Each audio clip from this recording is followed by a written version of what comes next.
Hello friend, કુળદેવી માતા કોણ હોય છે? ઘણા લોકોને ખબર નથી હોતી કે આપણા કુળદેવી કોણ હોય છે. તો ચાલો તે જાણીએ. એ જાણતા પહેલાં અમારા વિડીયોને લાઇક કરો અને ચેનલને સબસ્ક્રાઈબ કરો અને કોમેન્ટમાં જય કુળદેવીમાં લખવાનું ભૂલતા નહીં.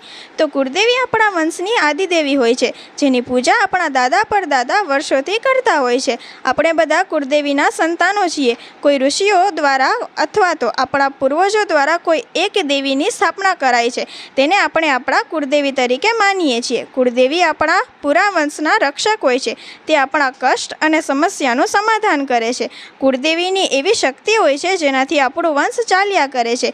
કુળદેવી માતા આપણા પૂરા પરિવારને સુખ અને સમૃદ્ધ રાખે છે. કોઈ પણ સારા કાર્ય કરતા પહેલાં કુળદેવીની પૂજા કરવી જોઈએ અને ઘરમાં કુળદેવીનું સ્થાપન રાખવું જોઈએ.